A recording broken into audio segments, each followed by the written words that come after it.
Bonjour à tous, merci d'être si nombreux aujourd'hui pour le Dacia Talk. Ça nous fait super plaisir que vous soyez tous là. Vous pouvez aussi regarder sur l'écran parce qu'on a des invités de prestige aujourd'hui. Ça nous fait trop plaisir de les avoir avec nous. Allez, je commence par vous présenter. Honneur aux femmes, on a Tiffany Isnar, team principale de Dacia Sandriders, juste ici, à droite. Bonjour. On l'applaudit.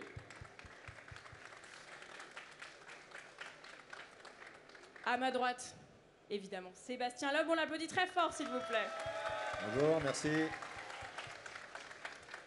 À ma gauche, François Aupière, Dakar Programme Dacia, on l'applaudit aussi. C'est moins On applaudit tout le monde. Bonjour à On a tous. toute la team Dacia Sandriders ici.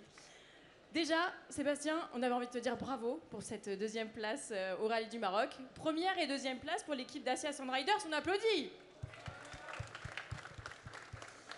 Et je crois qu'aujourd'hui, il y a un anniversaire. Donc avant de commencer cette petite entrevue avec vous tous, eh bien, il y a 20 ans, jour pour jour, tu décrochais ton premier titre. Jour pour jour, incroyable. Qu'est-ce que ça te fait? Oui, bah c'est clair. Cette année, c'est l'année des anniversaires. Parce que les 50 ans, on me les a souhaités toute l'année, en fait. C'était le 26 février. Mais on me le souhaite encore aujourd'hui. Et puis là, aujourd'hui, particulièrement, effectivement, c'est quand même un moment sympa. C'est vrai qu'il y a 20 ans, je gagnais mon premier titre de champion du monde au Tour de Corse. Donc c'était en 2004 et ça reste forcément un de mes meilleurs souvenirs de ma carrière. Donc ça fait plaisir d'être toujours en activité 20 ans après et de représenter une marque comme Dacia sur un projet ambitieux comme le Dakar. Est-ce que le temps passe vite quand on est passionné comme ça? Un peu trop. 50 ans, c'est vrai que cette année, je sais que je les ai parce qu'on me le répète à peu près tous les jours, mais sinon, ouais, ça s'est passé vite. Et puis, mais je dirais que on s'en rend pas trop compte parce que ma vie n'a pas changé. Je suis toujours dans le sport auto. Je fais toujours un petit peu la même chose. Donc voilà, j'en profite tant que ça marche. Encore bon anniversaire. Je sais toujours le faire.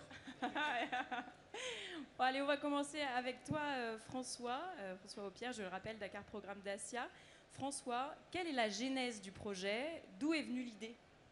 Alors, c'est assez simple. En fait, Dacia est une marque très outdoor. On le voit avec nos Duster et tout ça, tous les 4x4, toutes ces choses-là.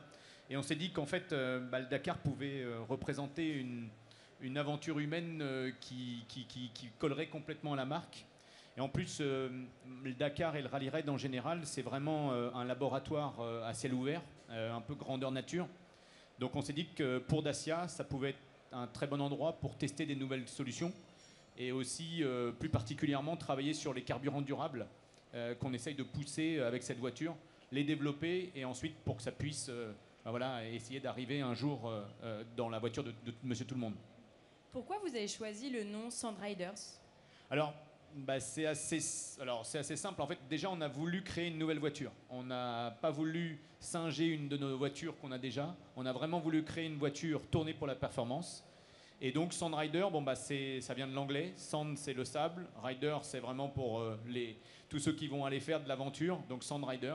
Et notre voiture s'appelle Sandrider. Notre team s'appelle The Dacia Sandriders. Donc, on a tout créé autour de ça. Et c'était vraiment une volonté forte de la marque. Merci François. Je me tourne vers Tiffany, team principale de l'équipe. Tiffany, est-ce que tu peux nous présenter la team Sandriders? Alors, Sandriders, c'est à peu près 60 personnes sur le terrain, 80 à l'atelier. On est 10 corps de métiers différents, les pilotes, les copilotes, les ingénieurs, les techniciens, les chauffeurs, mais aussi tout le corps médical, puisqu'on part 3 semaines au Dakar, donc on a besoin d'avoir du soutien et de s'assurer que nos hommes et nos femmes sont en bonne forme. C'est 6 nationalités, donc c'est aussi ce qui fédère et qui fait la richesse de l'équipe. Donc voilà, un tour d'horizon de Dacia Sandriders. Tiffany, exercice facile ou peut-être difficile, peux-tu nous présenter Sébastien Loeb? Sébastien Loeb. C'est qui? Yes, c'est qui? Sébastien Loeb, donc c'est un de nos 3 pilotes titres, une légende, 9 fois champion du monde, clairement des challengers des derniers Dakar. Il a gagné bon nombre de spéciales, dont je pense que même tu es recordman du nombre de spéciales gagnées sur les derniers Dakar. Donc pour nous, c'était tellement évident qu'il devait faire partie de l'équipe. Voilà. Ça, c'est un peu ses exploits, c'est ce qu'il a fait en course. Personnellement, c'est qui, Sébastien? quelqu'un de simple et humble. Il est venu encore ici avec sa fille. C'est des moments de famille. Quelqu'un de normal. On valide la présentation. Bah, écoute, je pense qu'elle a plutôt raison. Effectivement, je reste, à mon avis, quelqu'un d'assez simple et normal. Puis toujours passionné par ce que je fais, par le sport auto. Et donc voilà. Sébastien, comment vous avez été impliqué dans ce projet?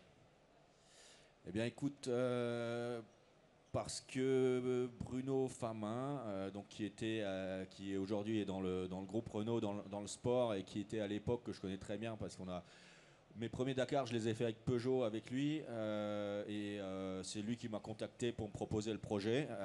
J'ai bien senti qu'il y avait une grosse motivation de la marque et de l'équipe pour s'investir et faire quelque chose de bien.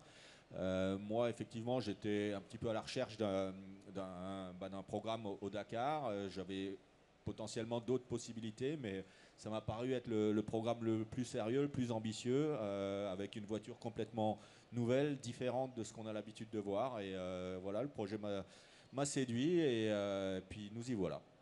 Justement, tu nous en parles de cette voiture. La première course, c'était donc au Rallye du Maroc. Comment c'était? Comment tu t'es senti? Eh bien, écoute, très bien dans la voiture. Franchement, les sensations de pilotage sont vraiment bien. Je pense qu'on a réussi à faire une voiture performante, agréable à conduire.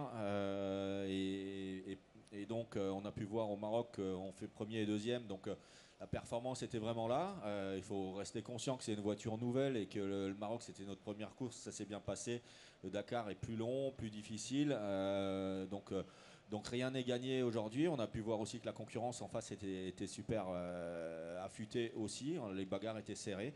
Donc rien n'est fait, mais c'est vrai que c'est encourageant quand même. On est arrivé au Maroc un peu dans l'inconnu, sans savoir quel sera notre réel niveau de performance. C'était la première confrontation avec les autres et on a vu que c'était plutôt bien. On a aussi mis le doigt sur 2-3 détails qui restent à travailler d'ici le Dakar. Mais je suis assez confiant que l'équipe va tout faire pour qu'on soit 100% prêt au départ du rallye. Le Dakar, un peu plus de 2 mois. Comment on se prépare? Comment les pilotes vont se préparer jusqu'au Dakar? Comment tu vas te préparer? Eh bien écoute, au niveau roulage, c'est à peu près terminé. En tout cas, dans cette voiture-là, c'est terminé. Je dirais que maintenant, on va plutôt se concentrer un petit peu sur notre vie personnelle et sur la préparation physique, histoire d'arriver en forme au Dakar. Voilà, il n'y a pas de secret particulier. C'est juste essayer de faire un peu plus de sport que le reste de l'année pour être 100% prêt fin décembre. Comment tu pourrais comparer la préparation pour le Dakar à d'autres événements? Je pense que je dirais que moi j'ai pas beaucoup changé ma façon de faire quand je faisais du WRC ou aujourd'hui pour le Rallye Raid. C'est un peu pareil, mais c'est vrai que c'est une discipline où on doit surtout être concentré pendant 5 heures par jour pendant 2 semaines. Donc il vaut mieux être quand même, je dirais, en forme physique pour éviter les problèmes de ce côté-là. Et puis voilà, non, il n'y a pas de. Je pense que c'est un peu comme tous les sports. On ne fait pas le marathon, donc ma préparation, c'est pas de courir 15 bornes par jour, mais voilà, chacun se prépare un petit peu comme il le sent, comme il l'entend, et puis voilà. Quels enseignements tu as tirés de tes précédentes participations au Dakar et qui vont peut-être t'influencer cette année ou qui vont t'influencer cette année même? Alors les enseignements, je dirais que ce que j'ai bien compris, c'est que pour gagner un Dakar, il faut tout mettre bout à bout pendant 2 semaines.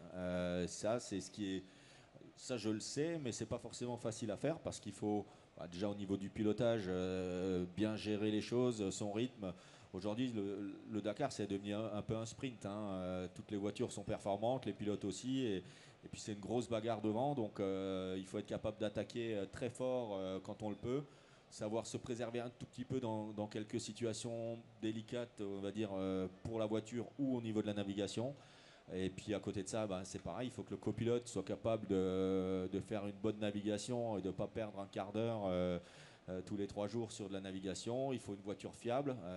Ça tient à rien, on est 2 dans la voiture, on part pendant toute la journée, pendant 12 heures. On fait des spéciales chronométrées de 500 km.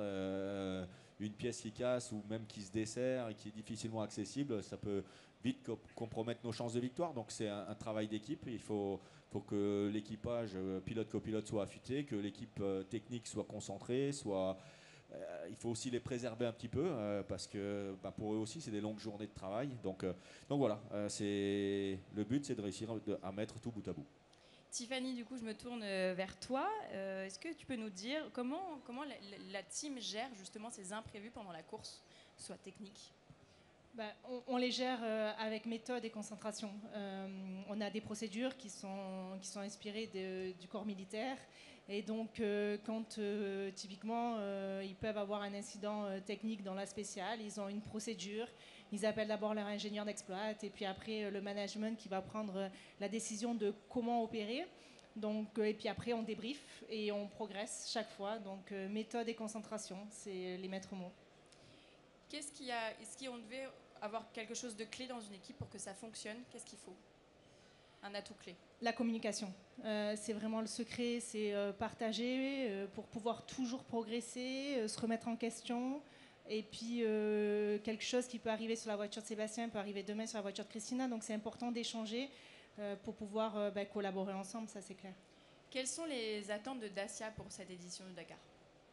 On est des challengers, donc des compétiteurs. Évidemment, on n'y va pas simplement pour figurer, mais pour autant, on a l'humilité de se dire que c'est une nouvelle voiture, une nouvelle équipe. Donc déjà, étape par étape, aller jusqu'au bout et catcher le podium, ça sera déjà très très bien. On y croit. François, je me retourne vers toi. Comment la technologie développée pour le Dacia Sandriders pourrait-elle influencer les futurs modèles de la marque?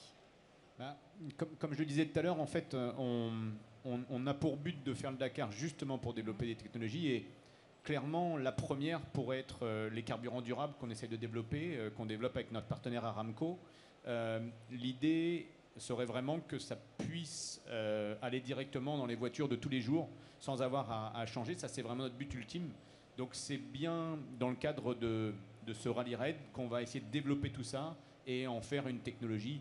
Et voilà, et donc on va essayer aussi d'utiliser peut-être d'autres choses qu'on fait parce qu'on teste la robustesse de certaines solutions et pourquoi pas, ça va nous servir vraiment pour la série à l'après, quoi. Je me retourne vers toi, Sébastien. Quelles sont les prochaines étapes là, avant le Dakar? Qu'est-ce qu'il y a exactement qui t'attend? Moi, personnellement, comme je disais tout à l'heure, il n'y a pas forcément de roulage de prévu. Je sais que l'équipe travaille dur aujourd'hui encore sur l'optimisation des petites choses qu'on a pu voir, découvrir sur le rallye du Maroc. Je pense que s'il y a un roulage à faire, ce sera probablement pas moi parce que les voitures vont devoir partir pour l'Arabie Saoudite rapidement. Donc on verra, mais en ce qui me concerne personnellement, ce que je disais tout à l'heure, c'est de se préparer personnellement, faire une petite course à droite à gauche. Je ne sais pas encore, c'est pas prévu, on en parlera. Et puis, et puis voilà, tout simplement se préparer physiquement. Tiffany, je rebondis sur ce que dit Sébastien. Qu'est-ce qui vous attend pour le team côté équipe? Dans 6 semaines, les voitures doivent être dans le bateau pour partir au Dakar. Donc déjà, c'est déjà une course contre la montre pour là les préparer correctement. Elles reviennent du Maroc, on les dépouille complètement, on révise tout, on remet tout. C'est un peu comme un Lego, ouais, on enlève tout, on remet dans le bateau et après direction le Dakar. Donc on n'a finalement pas tant de temps que ça pour se préparer. Et Tiffany, j'en profite aussi pour reparler un peu du rallye du Maroc. Quel bilan tu en tires, toi? Déjà, un gros soulagement pour l'équipe parce que la voiture est arrivée au bout. C'était pas tout à fait ce qu'on espérait dès le départ. On était dans une phase de test, donc on y allait pas à pas. Cette victoire soude l'équipe, donc c'est vraiment du bonheur de pouvoir voir à la fin les mécaniciens, les ingénieurs avec les larmes aux yeux et se dire que ces moments-là, ils sont dans la poche et on va capitaliser dessus pour aller chercher la même chose au Dakar. On espère les revivre alors. Avec grand plaisir. Merci à tous d'avoir été présents. Merci à vous trois. C'était un plaisir d'échanger avec vous trois. Au nom de Dacia et tout le monde qui nous entoure, on vous souhaite bonne chance pour le Dakar. On vous donne tous d'ailleurs début janvier rendez-vous pour le départ de ce Dakar. Et je vous invite aussi à rester présent avec nous puisque Sébastien Loeb va dédicacer, va être là, va être présent pendant quelques instants pour une séance de dédicace. Voilà, restez avec nous, merci beaucoup.